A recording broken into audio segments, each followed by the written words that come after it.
Kottayam Gandhinagar government nursing കോളേജിലെ ragging കേസിൽ പ്രതികളെ കസ്റ്റഡിയിൽ ആവശ്യപ്പെട്ട് പോലീസ്. കേസ് അന്വേഷണത്തിൽ പ്രതികളെ ചോദ്യം ചെയ്യേണ്ടത് അനിവാര്യമാണെന്ന് ചൂണ്ടിക്കാട്ടി കോടതിയിൽ കസ്റ്റഡി അപേക്ഷ നൽകി. കോളേജ് ഹോസ്റ്റലിൽ ക്രൂരമായി റാഗിംഗ് നടത്തിയ 5 പ്രതികളെയും കസ്റ്റഡിയിൽ വേണമെന്നാണ് അന്വേഷണ സംഘത്തിന്റെ നിലപാട്. 3 മാസം നീണ്ട പീഡന പരമ്പരയിലെ വിശദവിവരങ്ങൾ പ്രതികളിൽ നിന്നും ചോദിച്ചറിയണം. ഇതിനാൽ 5 ദിവസമെങ്കിലും കസ്റ്റഡിയിൽ വേണമെന്നാണ് ഗാന്ധിനഗർ പോലീസ് നൽകിയ കസ്റ്റഡി അപേക്ഷയിലെ ആവശ്യം. കേസിൽ കൂടുതൽ പ്രതികളില്ലെന്ന് അന്വേഷണ സംഘം നേരത്തെ വ്യക്തമാക്കിയിരുന്നു. പുറത്തുവന്ന വീഡിയോ ദൃശ്യങ്ങളിലുള്ള ഇരയായ വിദ്യാർത്ഥിയുടെ കേസിൽ മറ്റ് 5 ജൂനിയർ വിദ്യാർത്ഥികളെ സാക്ഷികളാക്കിയിട്ടുണ്ട്.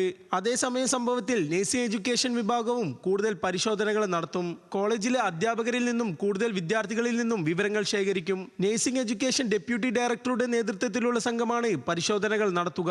പ്രതികളായ 5 വിദ്യാർത്ഥികളുടെ തുടർ പഠനം വിലക്കാൻ നഴ്സിംഗ് കൗൺസിൽ തീരുമാനിച്ചിരുന്നു. ആഭ്യന്തര അന്വേഷണ റിപ്പോർട്ടിന്റെ അടിസ്ഥാനത്തിൽ പ്രിൻസിപ്പൽ, ഹോസ്റ്റൽ അസിസ്റ്റന്റ് വാർഡന്റെ ചുമതലയുള്ള അധ്യാപകൻ എന്നിവരെ മെഡിക്കൽ വിദ്യാഭ്യാസ വകുപ്പ് സസ്പെൻഡ് ചെയ്തിരുന്നു. ന്യൂസ് മലയാളം, കോട്ടയം.